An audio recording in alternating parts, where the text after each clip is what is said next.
Hey everybody, quick little disclaimer here. Kelly, can you hear yourself?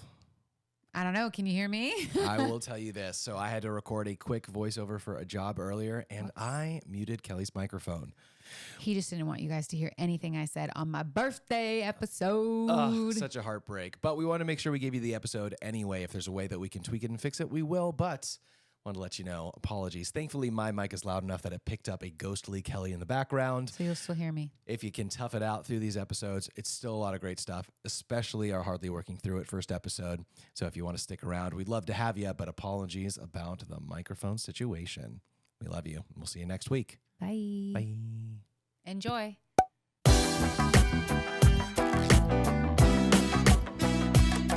Hello, everybody, and welcome to the very first episode of Hardly Working Through It, the show where we take a deep dive into life, love, and labor and find out what we can do to continue getting better.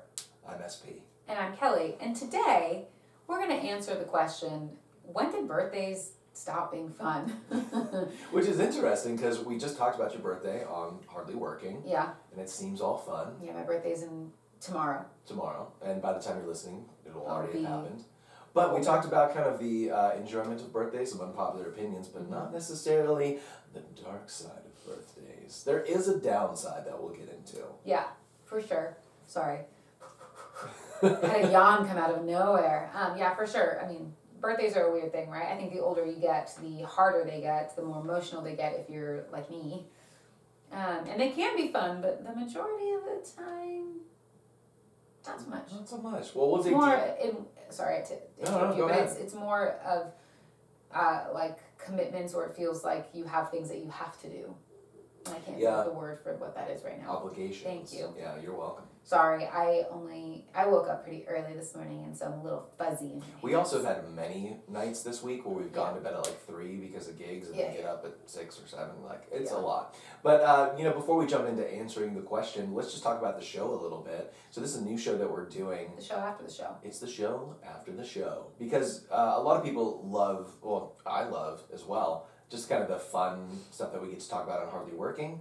But we've had a lot of people talking about wanting to dig deeper and not just know more about us, but kind of get into the real stuff about life, love, and relationships. Because it isn't always just ha-has, but it's also, things that, it's our emotional baggage. It's working through conflict. It's figuring out the future and everything in between.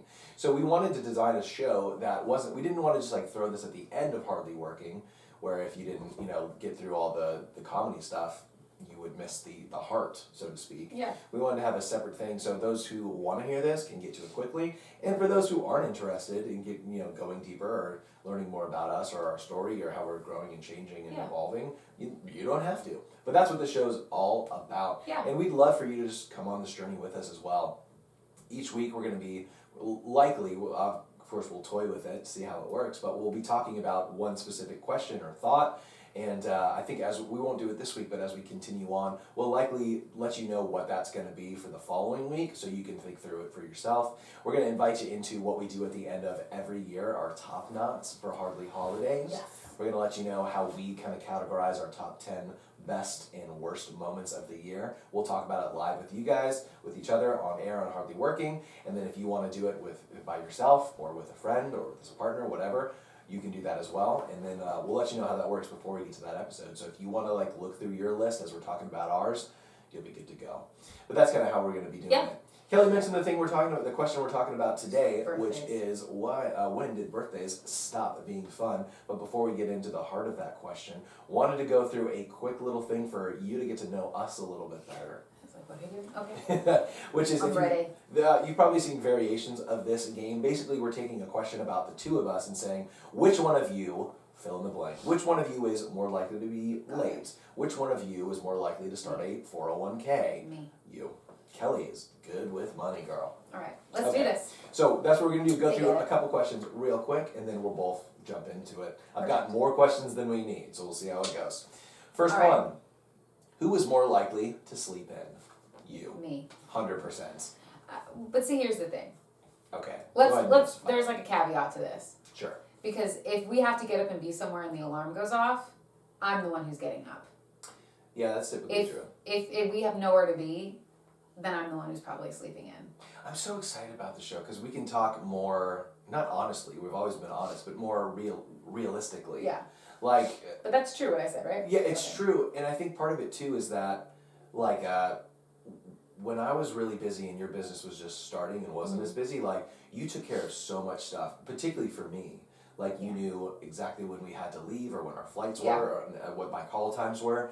And I just kind of let you run with that because it was such a big help for me. But then it kind of turned into accidentally expecting that from you in all areas of our life, which you are good at, but I realized, and we've talked about it, that because I just kind of expected it from you, I wasn't contributing and helping in that way. In that area, Yeah, in that way. And I'm glad we talked about that so I could start pulling my own weight here too. You, yeah. Of course. But yes, if they're like, I think you must be thinking about our kid and getting to school. Yeah. Although, I don't know, I think it goes back and forth. It does. What I'm saying, and this is very true about me, I'm the one who sets the alarm on my phone. So when the alarm goes off, I think it's ingrained in me from like being the opener for years. Sure. Having to wake up early. When that alarm goes off, I know I can snooze once. Yeah. But then when the alarm goes off again, like, even if you're like not getting up, I will get out of bed. Yeah. If you're like, I'll get up, I will go back to sleep for sure. But if it comes to like, who's going to get out of bed first without having to be like told, it's probably going to be me. Because I'm like, I'm the alarm, and I'm like, if I don't get up, if I go back to sleep, I will, if I don't get up, I will fall back asleep, and then we will not make it wherever we're trying to go. But if I get up and I get stuff started, even if he comes out and he's like, oh, I'll take Brooklyn to school today, you can go back to sleep. I'll go back to sleep, but yeah, you're good about that. It's the getting up and making sure that we're moving so that we're not late. For sure. That or even like when we're on the road too, I'm the same way. I'm the one who sets the alarm. And it takes longer for me to get ready, so I also get that too, but I'm normally the first one out of bed. Yeah, absolutely. But if we have nowhere to be and nothing to do and no alarm set, normally I will sleep in until I wake up. For however long that is. And he's normally out in the living room by that time. Oh, yeah. All right, next one. Who's most likely to make a big purchase? Me. You are. You make a lot of big purchases. I just purchased my Dior purse. Clutch. You have a Dior purse? You've got the new purse that you just got? Yeah. From your husband? Yeah, I am normally the one. But the truth is too, I'm the one who makes the big purchases in our life. I bought our mattress. I bought the new car. Way back when. That was before we were even together. Yes, but I mean, we were together before we were married. Yeah. But I have never bought a new car. I know. But It was my first new car. Because I'm like, you'll save like $5,000 if you just buy a car that's 2 years old or whatever. Yeah. Kelly was like, no, I want this one. I never had a new car at that point in time. Now you have. And now it's feeling old, huh? Yeah, we use it all the time. But I am the one who's more likely to make a big purchase. Yeah. But because and it's not a bad thing, but you live in a world where you're like, I'll just get the cheaper thing. Yeah, it's true. But you started to switch over to the like understanding that sometimes the more expensive it is really does mean better quality and it will last longer. And that's kind of how I live my life. Like, I'd rather make the purchase once and have something that lasts a long time than be like, oh, I had to buy 6 of them over the last 2 years, whatever the thing is. I'm pretty frugal, for sure. Yeah, and I can be. Yeah, about certain things. But I am the one who's more likely to make a big purchase. All right, let's get a couple more before we jump into the conclusion. Tesla, in which case you'd be like, yeah, I'll buy it. But I haven't. I know. For years. That's true. Okay. Okay, next one. Who is most likely to know the lyrics of every song ever written? You, unless it's a country song. Yeah, even some country songs I'll know, but yes, if you don't know, I've been DJing events for over a decade. So there's... He knows lots of songs. Lots and lots of songs. Songs will come on, and I'll be like, I don't know the song, and he's over here, like, singing along. I'm like, how in the world do you know this niche, weird song that I've never heard before? You just pick it up, but it never ceases to surprise me how much music I don't know. And not just songs, I mean, like, genres. Yeah. Particularly when we get to Latin stuff, I've built out my sets so I know, but I'll have people who I'll be playing a song in like a Latin tune, and they'll be like, can you play salsa? And I was like, sure. And I'll like pull a salsa song, and they'll be like, no, not like this. And I'm like, my salsa library is not that deep. Or someone will be like, no, how about merengue? And I'm like, I don't know the difference between salsa and merengue and cumbia. And like, But you do now, kind of. Yes, but it's just not that deep of a wealth of knowledge. So I'm always like, gosh, I don't really. But you're not going to know the lyrics to that anyway, unless you all of a sudden have I brushed do up wing on it, your. though. I don't do it on the microphone, but I'm always like. And if you're listening, you don't know that I'm mouthing the words right now. Okay, let's do a couple quick words here. Let's end with this one for today. Who's most likely to say sorry first? You. You think so? Mm-hmm. I was wondering what you were going to say about this one. Yeah, I mean, it depends on what it is. If it's like a small something, I'll normally say sorry first. Yeah, and I don't mean like the sorries we say relentlessly all day, like, oh, sorry about that. I mean, like, something happened, there's tension. You think it's me? 100%. All right, well, shower me with praise and tell me why. Do you not think that? Oh, no, I do. Do you really think that? Yeah, yes, I do think that I'm more likely to apologize in a really introspective and thoughtful way, which I hear how much... It's the truth. How much it's lacking in humility to say that, but we've talked about it on the show before. It is really important to me. I don't know why, like what's happened to me that made me this way, but to be able to apologize in a way that shows you that I mean it, it's authentic, here's how I would like to try to make those shifts, and I understand what I did, and I'm sorry for something specific. Yeah, I'm bad at apologies. You think so? Maybe you can tell me otherwise. Here's what I'll say about you. Or here's what I'll say about all of this, is I am the one that shuts down. Like, I 100% shut down. I've worked really hard on that. I don't tend to shut down as much as I used to. I think you can say that. Yeah. I've really worked on that. Therapy helped. Us talking about it helped. But we don't fight. And I know everyone says this, but it's true. We truly don't, like, get in fights like that very often. I think I can count on one hand the amount of times we've gotten into a fight like that. And in the last year, and I'd say maybe twice. We maybe both. once. I've been in relationships, and you probably have too, where you'd be like, "Yeah, we were fighting." I don't know that you and I have ever fought. We've had conflicts. Yeah, and conflicts. And more than discussions, we've had conflicts. And, yeah, for sure. And we've had Everyone does. frustrations, and we've butted heads. But there's nothing that we've done that I would be like, "Yeah, we were fighting." Yeah, I hear that too. And I think everyone's definition of that is different too, but I agree. I think we've been in conflict. But again, I can count on one hand the amount of times we've been in bad conflict in the last year or even in the last couple of years. Yeah, like it's just not very many. But you are normally the one that will say sorry first. I tend to shut down a little bit and I need time by myself. Like I just want to be away. Because I think, I don't know if it's shame or embarrassment or what, but I really like just kind of turn inwards. You retreat inside, yeah. Yeah, and you have worked really hard to kind of let pieces of your ego go. And so even if you are hurt, you are very good at coming to me and doing the things that help me, which is like putting your hand on my shoulder, on my leg, or holding my hand, touching me in some way to let me know that we're okay. Yeah. And like apologizing specifically for what you need to say, for what you feel like you need to say sorry for. You're very, very good at that. And that normally is what allows me to get to a place where I feel safe and comfortable enough again that I can be like, I'm sorry too, and here's all the things. It's very hard for me to get over that unsafe feeling to come to you first to say sorry normally. I think I have said sorry first in the past, but 9 times out of 10 it's going to be you. Well, even when it's not that big of a deal too. Like even yesterday, my feelings were hurt for many different reasons. We talked about it. Not a lot of it had to do with you. A lot of it has to do with baggage of getting older and being a helper and having a birthday so close to Christmas. Yeah, there's a lot of that. And just to say this, it's really hard to have your birthday near Christmas because everyone kind of overlooks you. It's totally fine. And as someone who feels like she's very intentional with people, remembering their birthdays, remembering their, like, really being thoughtful with the gifts that I give and the time that I spent and the texts that I send, having your birthday so close to Christmas is really hard when people are like, oh, it's Birthmas. You do birthday and Christmas together. And I'm like... Is that what they call it? Yeah, people have said it before. Sounds like afterbirth. It's not, but... Or like, it's easy to get overlooked because everyone's so busy. And so I think I just have those feelings in me that I probably need to work through at some point in time, but it just is a normal thing. But yesterday I kind of shut down when Din Tai Fung didn't happen because I was really bummed about like... that was. Yeah. And not your fault. Like it was the circumstance, like like all the things. But it was the thing that triggered all of the other emotions that come with my birthday that I thought I wasn't going to have this year. But even in that, like I know that I hurt your feelings with things that I said, but you were still the one who came and apologized first because you knew that I was having a tough time. Yeah. And you could see past like your own ego. Yeah, and I'll be honest. Like last night, I had to fight the feeling of like expecting or thinking you should be the one to apologize first. Not because it made sense or it was rational, but I had to work through that. It's tricky. You mentioned that I've worked on kind of letting my ego go, and that's definitely a part of it. And I'm also just not, like, I'm not prone to conflict. Yeah. Like, that's just not how I'm wired. Yeah. I wasn't raised, like, actually, that's not fair. My father was a loud yeller, screamer, Yeah. throw stuff, cuss, that kind of stuff.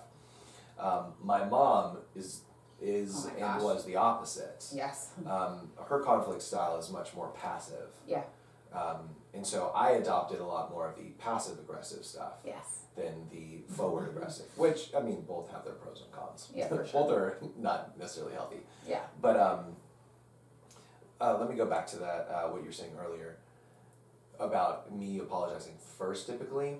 I think because you and I know each other so well, I understand that if I want to get to the solution, which is getting back to normalcy, it's the best route there is to own my pieces of this, Yeah. and then that will open the door, or crack the door enough to deal with the other stuff. I think most of the time in many relationships with people, the ego does get in the way. They're like, my feelings are hurt, and I'm entitled to these hurt feelings, and the person who hurt them needs to address that before I can take care of them. I want to be really clear too, though, is it's easy to be taken advantage of when you're wired like I am. Yeah. And I'd say you're wired this way too. You just tend to, like you said, you retreat inwards. Yeah. While I go outwards to be like, how can I fix this? Yeah. I just want to make sure people know that if it's just tricky because there's two people in a conflict and there's two people in relationships. You can't be the doormat that gets walked over all the time. No, And always apologizing first. Don't live your life that way, and you don't deserve to be with a person who does that and takes advantage of you. But if you're lucky enough to be in a relationship or a friendship or a work, whatever it is, whatever the conflict is, if you're lucky enough to be in a position with a person that isn't going to take advantage of that kindness, it does behoove you to be the one to crack the door open first. Yeah. Like, I could wait for you, but I just know I'm prolonging the inevitable. And it will probably make it bigger and worse. Yeah. Rather than, to mix metaphors here, forget the door cracking, it's like one of those 2-liter soda bottles. Like, if I can come in and be like, hey, I'm not saying that I'm putting my feelings aside, but I'm saying that in my head, I'm putting my feelings aside to say, I'm sorry for this. I wish I would have done this better. Here's how I can work on that, and I will do my best to not do it again. Yeah. It's just one of those, like, it alleviates some of the pressure that's built up in that metaphorical soda bottle. And I know it's tricky with you sometimes because what's great is you've told me the things that are helpful for you. Yeah. I need to be hugged or held. I need to have a hand on my knee or hold my hand. I need physical connection. But also, it's the last thing that I want to do, and it's kind of the last thing you want to get from me. And that's my trigger. I'm like, if you know you need me to put a hand on your leg, but you pull away, then you are only hurting yourself. Like, that's the ego part that I still need to dissolve a bit. But you, I wanted to say this, kind of wrapping it up before we get to the actual question at hand. But this is what this show's all about, is talking about this stuff. Yeah. And I'm it's such a breath of fresh air for me to be able to actually just talk about it's good. the heart pieces of it. I don't think you apologize first as much as me, like you said, but I think that's because you don't typically have much to apologize for. That's fair. If you're apologizing for something, it's usually like, I'm sorry, I'm usually on top of this, but I forgot, blah, blah, blah. Yeah. It's not usually like, I'm sorry I called you a name, or like, it's just not something that happens very often. Yeah. So I think I think you're right that I do tend to apologize first. I don't think you typically have much that you need to apologize for. It's very sweet. Yeah, I mean, We just communicate really well, I think. we communicate well, but we also communicate a lot. Yeah. And it's not just because of our circumstances. Even when you had a 9-to-5 job, We still talk all the time. Every time I drove in between stores. Oh yeah, all the time. Uh-huh. Anyway, anything you want to say about that before we jump into the question at hand? No, I'm just grateful for your communication style. I guess what I would like to say. It's pretty cool, guys. Well, let me jump into something that happened this morning. Speaking of communication styles, I really appreciate the way that we do life with Brooklyn, with our kid, because we were talking about communication styles this morning. Oh yeah. Literally about this. And I know that she won't remember most of this stuff, but just like anything else, like it gets filed away in the back of your head. And if you hear it enough or you see it enough in your life, it starts to become a core something in your life. Maybe not a belief, because there's a lot of core problems I have in my life that present themselves as beliefs, even though I wouldn't like them to be. But it goes away. It files away somewhere in there. And so I'm really grateful that we get to talk to Brooklyn about this kind of stuff. Like on the drive to school this morning, which was basically the same conversation. We've talked about it on the other show, Hardly Working, quite a few times, is that two people can speak English but not speak the same language. Yeah, there's a difference between comprehension and hearing. Yeah, there's difference, yes, between, well, communication's important, comprehension is even more important. Yeah. And we got to tell her, like, hey, as you get older and you start having more and more crushes, which she's already talking about, and you start to find yourself in relationships with people, make sure that when you talk to that person, they're understanding what you're saying. Yeah. Because that's going to be one of the biggest things, is that we've all been through it. I said this, but they took it this way. Yeah. If you're in a relationship with someone where that's happening the majority of the time, y'all don't speak the same language, Yeah. and you're not going to have an easy road. No, it's going to be very difficult. And that's what I appreciate about you so much, is that Yeah. we generally, with rare exceptions, speak the same language. And comprehend each other, yeah. Yeah. Yeah, I agree. And I'm really grateful for that. It's funny that we were talking about that with Brooklyn this morning. Yeah, we were. I mean, it's cool. We always bring her into that stuff. Of course, yeah, she's great. Yeah, and then we were hugging in the kitchen the other day. She went, We hugging "Aww." and kissed it in the kitchen. She was like, oh, you guys were so cute. It's like, yeah, we Love are. that kid. And you know, for me, that's what it's all about for me in terms of Brooklyn, is the reason that, one of the large reasons that I stepped out of the relationship with her mother Yeah. is because I used to think that it was better for Brooklyn to have two parents together, even in the midst of having lots of conflict, rather than have, you know, parents that are apart. Yeah, It wasn't until I realized that your parents are the primary relationship that you see in terms of this is what a marriage should look like or has to look like, Yeah. or I guess that, like, imagine if your parents are always screaming at each other, you're like, well, that's normal because it is normal for you. for you. And then that, I think, what do they call it, generational trauma or generational whatever? Yes. You'll tend to find people like that. Yeah. And I'm just really grateful that we are the type of people that we are, and this is not elevating us to putting someone down to elevate us. I'm saying that I used to think that anybody could work it out if you had It's not true. enough therapy and shared vision. I don't know if it is or isn't true. I don't think it's true, but I also know it doesn't have to be that hard. Yeah. And I wish someone would have told me that when I was younger. Like, relationships, dating, marriage, whatever it is, like, it doesn't have to be this hard. In fact, it should be enjoyable and fun. Yeah. Anyway, just want to throw that in. I think it's good. I think you're totally right in that. Thank you. Of course. Well, let's get to the topic at hand. When did birthdays, I forgot how we phrased it, become less Stop fun? being fun. When did let me do it clean here. Ooh, when did birthdays stop being fun? When you stopped having parties thrown for you. Now, That's what I said yesterday. yeah, but I grew up with birthday parties. Uh-huh. I can't remember the last birthday party I had. Yeah. But I remember always feeling like you should be celebrating my mom, not me. She did all the work. Yeah, you really do think that. You said that And before. we almost died when I was born. Oh, I'm just not a big birth.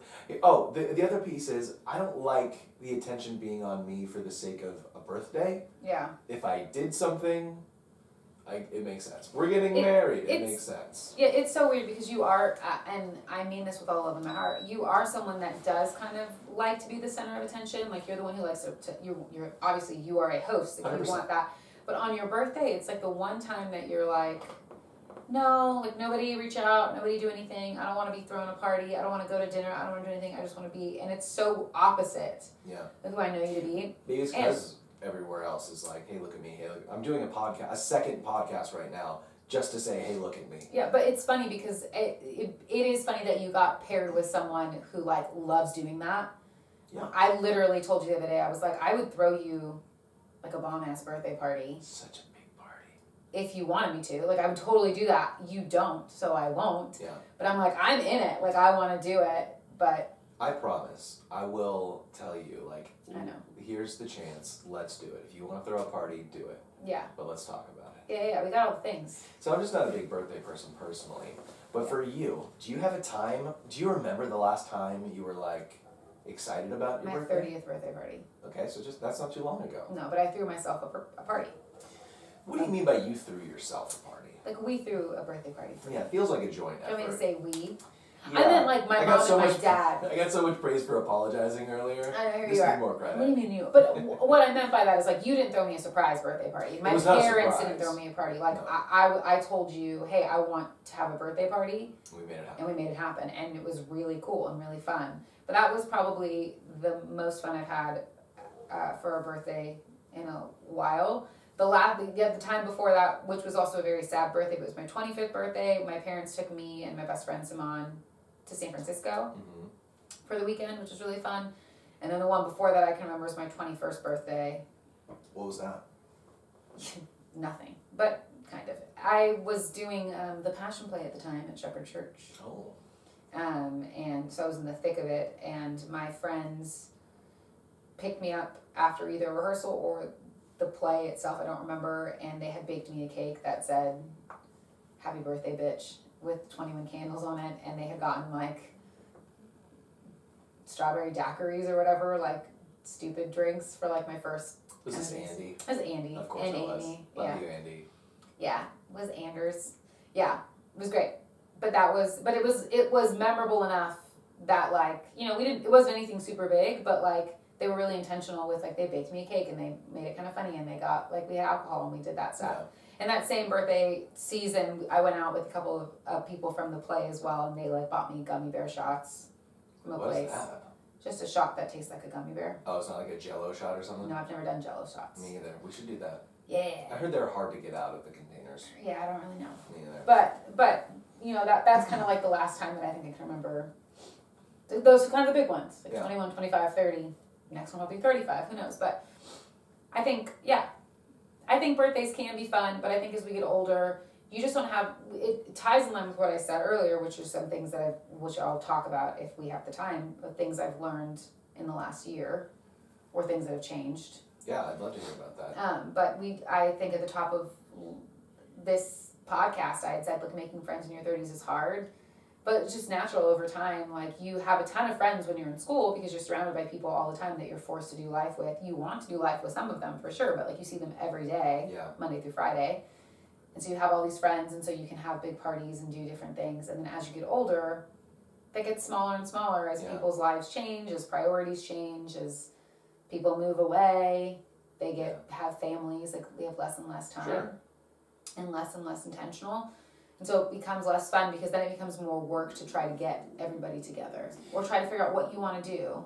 So let me ask you this. On the show before this, we talked about the unpopular opinion of companies should give you a day off on your birthday. Yeah.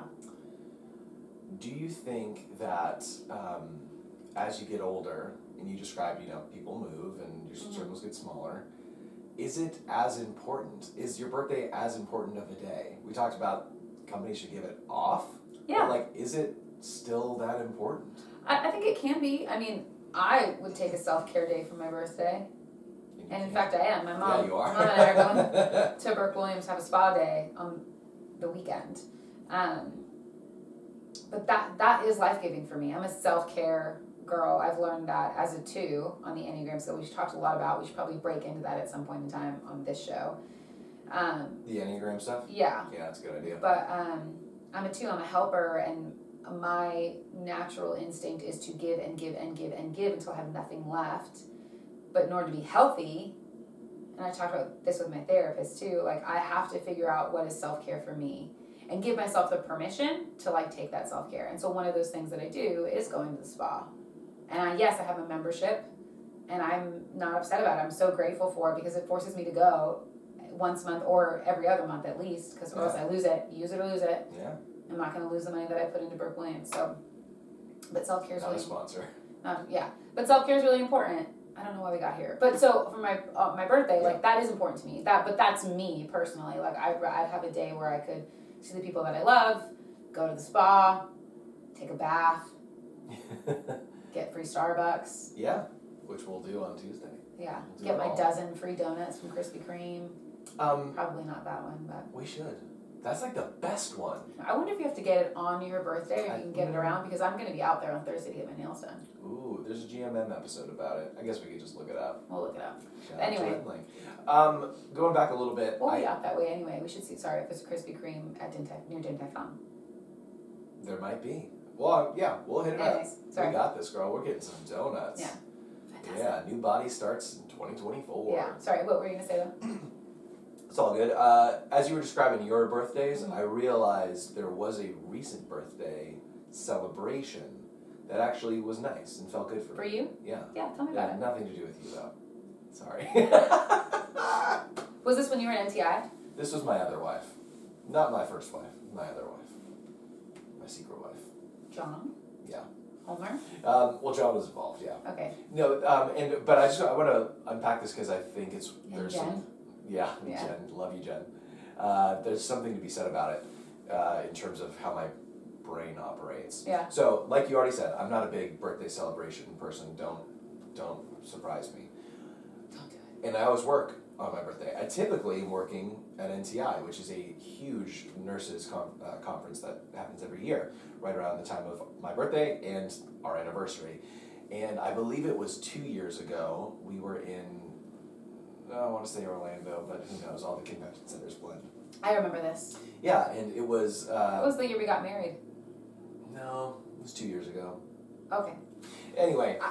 I'm thinking of something else then, but we can talk about that after this. Keep going. Anyways. Oh, well, okay, I'll get to another thing there. Anyway, the whole crew, so it's a huge show. We're talking like, at its smallest, probably like 7,000. At its biggest that I've been a part of, probably like 15,000. So we're talking a lot. huge. So it's a huge amount of people who are putting in work to make it happen.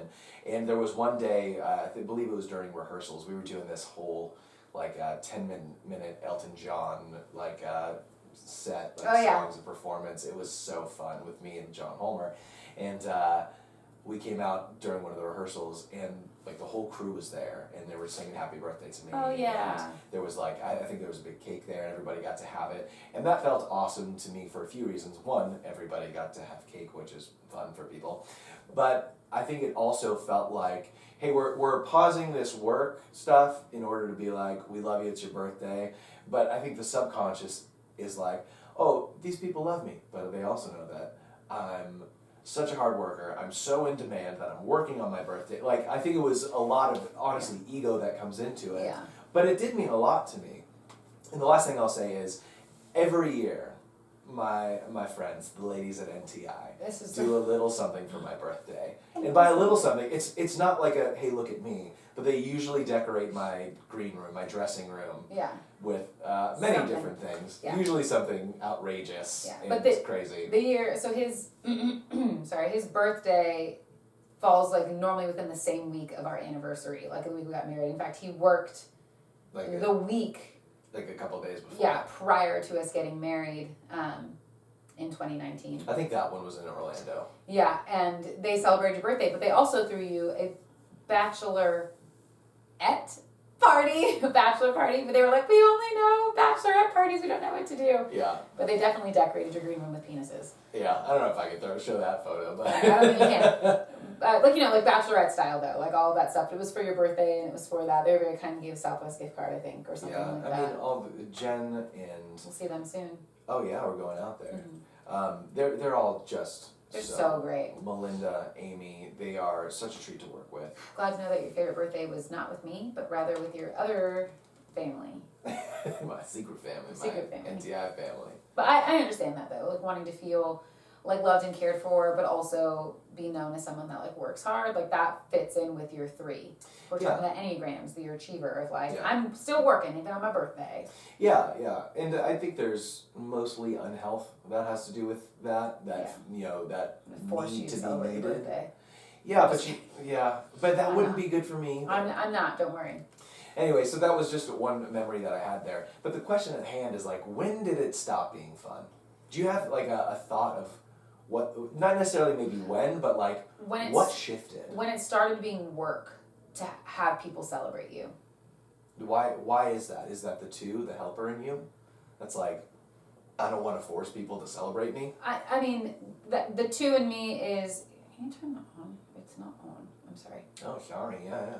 Keep going. Tell me about that. It's hot in here. I want the air on. As a 2, sorry, I've lost my train of thought there. As a 2, I'm a helper, and my natural tendency, even just as a person, is like, I don't want to put anybody out. Right. I don't want to burden anybody with anything, and so I'm just going to help people and make sure everyone else is okay. Yeah. And I will do stuff even if it's difficult and hard. Yes. And I won't necessarily ask for help. You all ask for help for all the time. Isn't that funny? Or my mom. I always ask my mom for help. But I do have a hard time asking for help or asking for people to see me or whatever. So I think for me, when it comes to birthdays, having to ask people to do stuff for me does not make me feel cared about or valued. And so if I have to be the one to be like, hey, I want to do this. And there's a difference, right? Because there's a difference in you being like, hey, your birthday's coming up. I want to do something for you. Like, what do you want to do? It's like you have the intention and the forethought to be like, hey, I know I'm going to do something for you, but I also want to make sure we do something that you enjoy. That's different than like you not saying anything at all and me being like, so we're going to do anything for my birthday this year? Yeah, and I think that has a lot to do with the two part of you. And we keep saying that as if that's not just your personality. Yeah, but you do want, well, let's talk about it as the twos first. Twos tend to give. Give. And they will continue to do that as long as they feel appreciated. Yeah, and then they'll feel bitter. If they don't feel appreciated, that'll push them into bitterness. Burnt out, bitter. Yeah. And it makes sense for someone like you who gives all the time. Yeah. And now it's the one day a year that's supposed to be for you. And if that's not met with intentionality and love, then that would be very hard for you to handle. Yeah, for sure. And it can be hard for me to handle. And I think that's why sometimes, I think now, why my birthday can feel overwhelming because... Yes. I think I said this to you, I was like, it's a weird balance between wanting to be like loved and appreciated and thought of, and then also feeling obligated to do things. It's like a hard line to walk. Obligated to do what? What do you mean? You mean like I'm obligated to do stuff? Oh. And I love you guys. But like it's a weird thing of like, I want to see my family and hang out with family and go to dinner, but then there's the obligation of making sure everyone can come, and if somebody gets left out, is that person going to be upset? And so now we've moved plans, and this didn't happen, but now we've moved plans 6 times to make sure that everyone can be there. Like some of that stuff for me can get tiring and exhausting. Do you think it's because you feel like a burden, or because you feel like, why am I working so hard to get you guys here? It feels like I'm a burden, because I'm like, okay, I want to do this thing. I'm going to celebrate on, let's just say I'm going to celebrate on my birthday on the 12th. We're going to go to dinner on my birthday. And then if people can't make it, then I go, okay, well, like that's kind of the day that I wanted to do it, but I can move it to do this. Oh, that person can't come. Okay, let's figure it out. So, and that doesn't always happen. I'm not saying that, but I think that sometimes can, in my mind, I can be like, oh, well, I'm the burden now that this didn't work out, or now we have to move stuff around. Right. Or everyone, especially, and this ties in a lot with the fact that my birthday falls so close to Christmas. Yeah. I go, everyone is so busy, and now they have to take out time to come and quote unquote celebrate me or celebrate with me. It's not like, it's fine, we don't have to do it, it's not worth it. But then I don't feel cared for. Yeah. So it's like a hard balance. I don't feel that way this year. Like we're doing stuff all together. I think you felt that way yesterday though. I did. You know, I did feel that way yesterday because I was really looking forward to that. And it was my only birthday with Brooklyn this year, and so I wanted it to be like, we sat down to dinner, we got to talk, we got to hang, and then it turned into something that was fine. Probably wouldn't have been my preference. Knowing what I know now, after eating at the stand, I would have been like, Nick said it today. He was like, what's that one place that you really like, kind of like a diner? I was like, Shake Shack? And I was like, why didn't I say Shake Shack? I would have loved to eat in that Shake Shack. You know, I still think Shake Shack is fast food in my mind. Yeah. Because it is. And we were looking for non-fast food options. I know. At that point in time, it just wouldn't, whatever. You know, it was whatever. But it was what it was. But yeah, it was kind of that. It was the culmination of like,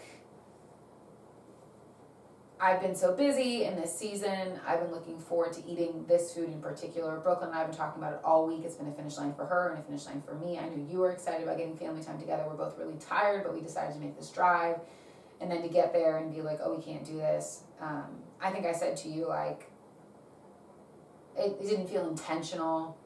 It felt like we kind of winged it, which isn't necessarily true. You and I talked about it, and we talked about like, yeah, we'll go there for lunch and all that stuff. But we ended up leaving later than I think we both wanted to. We both thought we would. It was in a different place than we thought. The mall was crazier than I think you and I didn't even like think about that.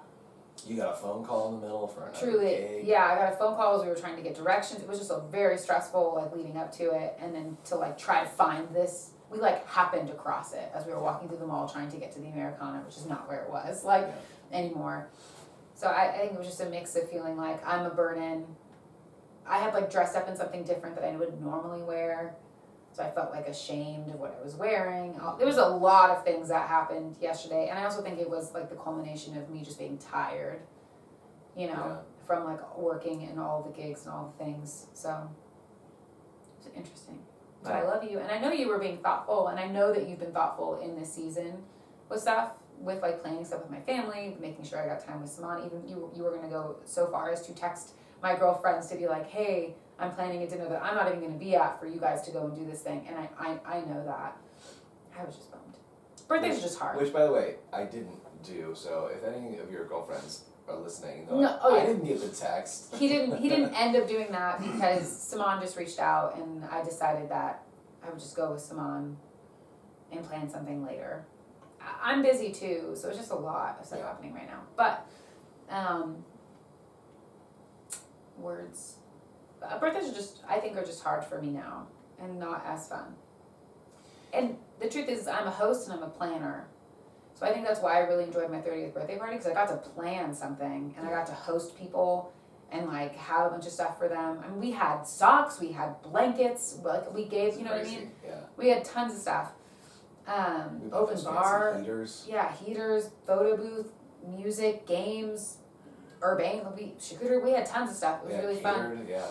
Awesome. And I think that's fun for me. I think, I know this, I'm talking a lot about this, but I've told you this before. Having other people plan stuff for me is really hard because I like to kind of be in control of that stuff. Do you think that's a control freak thing or it's a helper thing? It's a not being let down thing. It's even sadder than a control freak thing. I know. I think I just have, I am who I am. You know, I would like to think that I'm good at planning things. Mm-hmm. Not at like professional event coordinator status, but like I think I'm a really good planner of stuff, and like I am someone that thinks through all of the things that could go wrong. Yeah. Which makes me good at that, I think, because I think through it. I'm like, well, plan for it. Yeah. And I'm not always in go with the flow person. Yeah. I can be. I think that's kind of wrong because I can be like, yeah, that's totally fine. Yeah, but we're both more scheduled. Yeah, I just don't want to. Rather than I just don't want to hurt anybody's feelings when I say this, but this is the podcast where we're just going all out, right? But. I mean, sure. Let's hurt some feelings. I'm not going to point people. That's not what I mean. But like, I think what it comes down to is I feel like I'm a very intentional person when I do stuff. I'm a very extravagant gift giver at times, and I know that I've had to like reel that in a lot because I'm realizing that I don't always need to go all out for everybody, but that's kind of who I am. And not everyone is like me, and that's okay. I don't want to be surrounded by people that are like me because that's what makes me better is being surrounded by people that aren't like me. But I think it makes it easier for my feelings to be hurt, me to be let down, or not feel thought of because. I think through things in a way that not everyone does. Does that make sense? Yeah, you're wired that way, differently than most people. I can't give any examples because it will not be nice. Are they recent examples? No. But these people are still in your life? Yeah. Okay. And here's the deal, everything's great, totally fine, but... Just some long-seated resentment and bitterness, but everything's great. No resentment and bitterness at all. I think I just learned myself. Yeah. You know, and like I know who I am and I know stuff, and it's easier for me not to be let down if I'm a part of the planning process. Yeah.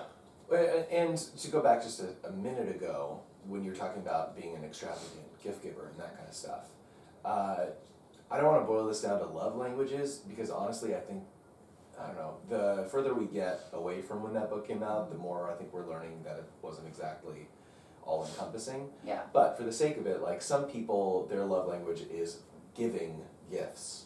Yeah. That same person might not enjoy getting gifts. Yeah. So I think just sometimes it's tricky, you know, especially when, taking the same example, you're great at buying gifts or you enjoy buying gifts for people. That doesn't necessarily mean that the people that you give those gifts to are the type of people that are going to go all out or be extravagant for you. Yeah, and that's okay. Yeah, totally. But also, it's okay in the world, but it might not feel okay in your head and heart. Does that make sense? because not everyone's wired the same exact way. And I know we've both gotten throughout our lives extravagant gifts that are like, wow, this is incredible, but it's also now this obligation that I don't know that I can do or I can fulfill or whatever it is. Yeah. And it can put you in a weird position too. So I think it can be tricky when it comes to those types of exchanges. Yeah. For me, I think when it's the time where birthdays stopped being fun, I can't pinpoint an exact time, but obviously as I've gotten older, it's not that they've gotten less fun because I'm older, but it's because I see the people around me, the older generations getting older as well. Yeah. I feel very fortunate. Well, my dad died when I was younger. It'll be, I think, 15 years this January since my dad died. Yeah, a long time. I'm very fortunate that like my grandmother is alive. I know. I believe she'll be 93 this December.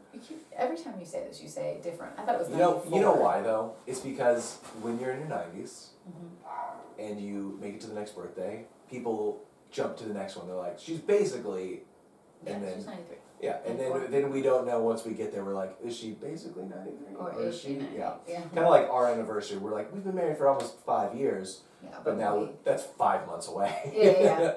But in COVID years, it's a lot more than that. Anyway, but so I feel very lucky that the family that I come from seems to, be happy and healthy and live long, wonderful lives, including my mother, who's in her, I would never say that on the show, Mom, who's in her 50s now, just starting the 50s journey. Yep. No, but I'm really grateful to have that in my family, people that are still around. But I think there's a lot of fear that's set in the last few years. Yeah. Especially when it comes to parents. Yeah, I hear that. When my dad died, I immediately went, oh man, like I'm down to one. Yeah. And I'm lucky that I have two parents, period. Some people never even know their parents. But, it's this feeling of for whoever it is, when your parents are gone, it's just you now.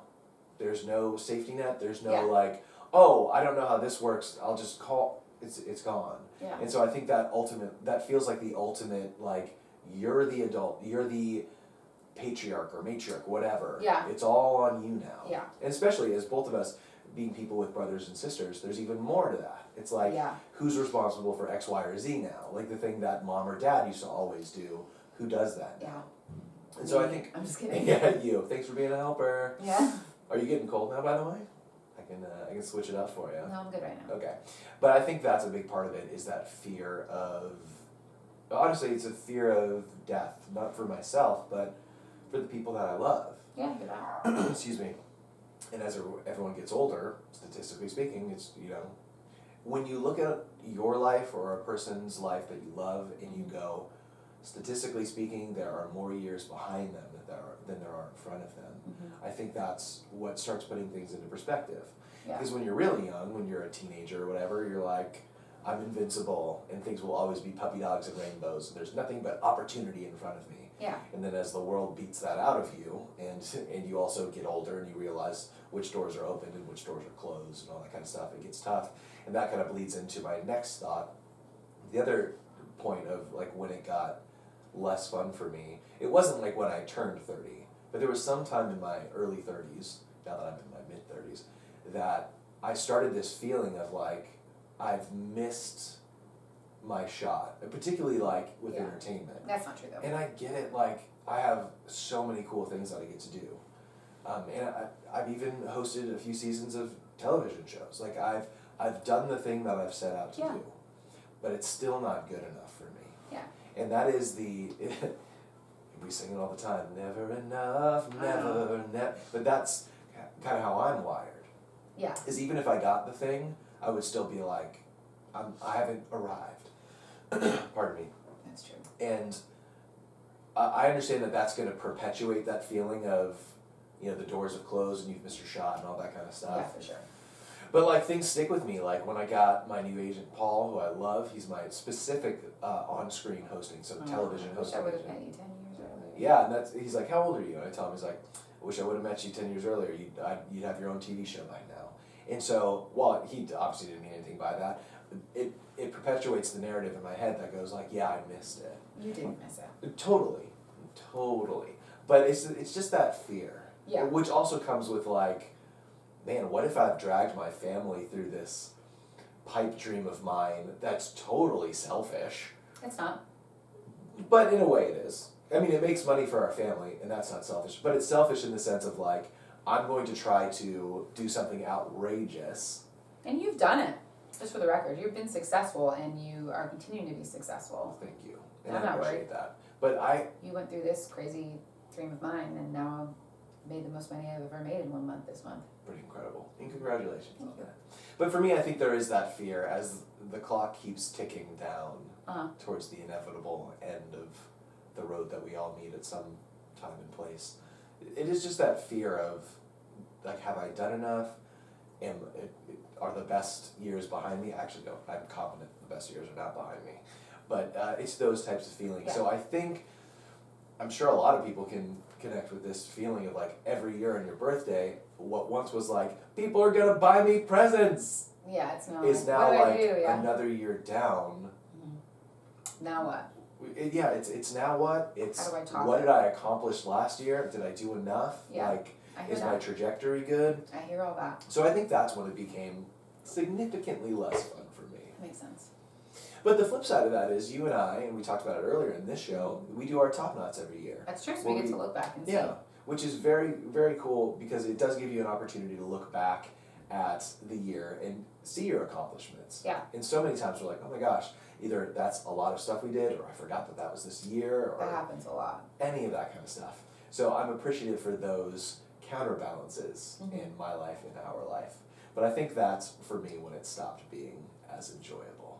You know, and I think that's really fair. I think it's kind of similar on like what I said too. But I think it is when you have to start thinking through things on your own, or you're reminded of like the inevitability of people around you. Like people will leave. That's what we do. We're born and then we die. It's At true. some point in time. Yeah, well, we can kind of wrap it up talking about that. I think that's a really interesting thing that's specific to the human race in terms of living intelligent life. Yeah. Is that everything that lives dies. That whether a human, a dolphin, or anywhere in between. Of course.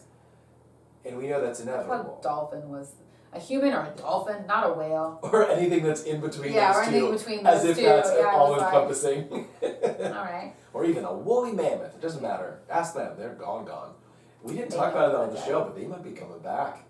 Really? They got some DNA, but they might be making a comeback. Oh my goodness, Jurassic Park is happening, but I maybe know. Woolly Mammoth Park. Who knows? Woolly World. Woolly World. Anyway, so everybody that lives will ultimately pass, but we as the human race are the only ones that are fixated on our own specialness. That like we have to do something important with our life. There has to be a legacy. And what was your dad like? Like there's more to it. And I think I like using that phrase, obsessed with our own specialness, Yeah. which is not a phrase that Ram Dass uses, but it's that it encompasses that philosophy. Is like we all think that we are so special, but you Yeah. only have to look at a photo from 1920s New York before you realize like all those people thought they were special too, and you can't name them. Can anyone listening tell me the name of their great grandparents? No, and you're only here because they existed, Only and in they're it. not exactly, but they're not even important enough for you to know who they are, and you came from their lineage. Yeah. I think that it's an interesting problem that we as the human species have to not see aging and passing as a normal part of leaves. Ram Dass talks about it. He says, it's as if in the fall, when the leaves change colors, everyone freaks out and goes, what? The leaves are red now. We can't have that. Get the green spray paint out. In the same way, when you look at your hands and you see that they're starting to look like your parents' hands, Yeah. and to go, oh, this is a problem. No, it's actually quite beautiful. Yeah. And I think that one of the things that makes life terribly beautiful is that there is an end. Is that It's what we're all working towards, to make something of ourselves Yeah. And leave a legacy of sorts before we inevitably pass. Yeah, but if it didn't have an end to it, nothing would matter. That's true. And so you've got, I don't know, X amount of years, if you're lucky, to do something. That's true. And for me, I'm very grateful for my family that I came from. I couldn't possibly be more grateful for the family that I have with you and with Brooklyn. And I really do mean it when I say it, that I would give up all of the cool stuff that I've done or will get to do if it meant getting to be Brooklyn's dad and getting to be your husband. Thanks, baby. And get to live a happy, normal life. That's so kind. Not normal, but you know what I mean. Yeah. So maybe birthdays, maybe we can find a little fun in a birthday. I don't have to put a moral on the end of this or a button on the end of it, but we'll Birthdays are celebrate, birthdays. yeah. Thanks, babe. Yeah. Birthdays are birthdays. They're hard, they're fun. There's lots of emotions in them, and I think it's just about finding the joy, or maybe it's setting a goal for next year, or maybe it's looking back at what you've learned and being grateful for the fact that you've grown and you're a better person than you were a year ago. Yeah. I don't really know, but birthdays are birthdays. Yeah, and maybe I can say this to you if you're listening and watching. I don't know what birthdays are like for you. I don't know if they're exciting. I don't know if they're terrible. But if they're exciting, awesome. It's amazing. You can end it here. If they're not, let me just throw this out to you. I don't have like a word of wisdom of change your perspective, and so many people have it worse than you, and you should be grateful. That's not what I'm here to It's tell not you. helpful either. But yeah, it's never helpful. What I can say is something that I'm working on for myself as well. If you're the type of person that is talking about what we're having for dinner while we're eating lunch, the type of person that when you get to your birthday, you're bummed because you should have been somewhere else, or you're thinking about what's coming up, or what your trajectory is, I hope you can partner with me to try to be in the moment and find happiness in the moment. Not happiness in the sense of, let me say it this way. I think we get stuck sometimes going, I'll be happy when. I'll be happy when I get married. Be happy when I get a new job. I'll be happy when I have enough money to cover my, whatever it is. See if you can find happiness now. And don't postpone joy. If there is something that you know that will make you happy, that doesn't harm others or yourself, Do it. do it. Take some time for you. Go rent a golf cart. I don't know. Go do something Go fun. to Topgolf. Go to Topgolf. Yeah. bungee Anything jumping golf if related. that's exciting for you. Whatever it is. Take that trip you've been wanting to take. Yeah. I guess that's what I'd say. Do it Is now. Be here now. Find joy in the moment. And as our friend Kelly Pulver would say, do the thing. Yeah, do the thing. Do the thing for you. Whatever it is, yeah. I love you. I love you too. Hope you guys enjoyed our flagship episode of Hardly Working Through It. I said it before, but I really do enjoy getting to kind of dig deeper into Okay. this kind of stuff. Did you have a good time? Yeah, I did. Did you? I had a great time. Cool. Do it again next week, Same time, same place. right here with a new question. And do me a favor, if you've made it this long into the episode, first of all, you win. Congratulations, and thank you. And second of all, 100 points. this is going to sound like a plug, but it's not. If you have made it this far, it probably means that you enjoy the stuff that we're talking about. Yeah. Do me a favor, if you're not already following this account on Instagram, Hardly Working Insta, Follow us. do me a favor, do that. And then if you've got something on your mind, a question that you always thought about, something worth talking about here, it doesn't need to be a big long email. Send us a direct message. We'd love to talk through some questions that you have too, because the questions that you have are likely questions that we also have or want Love to to talk chat about. through. Yeah. But if you've made it to the end, you're one of the hardcore ones. So check us out on Instagram. Not a plug, but truly just a point of connection between the two of us and you. So that's at Hardly Working Insta. With that, we'll see you right back here next week. Bye. I love you. I love you too. And I love you guys. Bye. Enjoy your holiday and the rest of your week. Bye. Bye.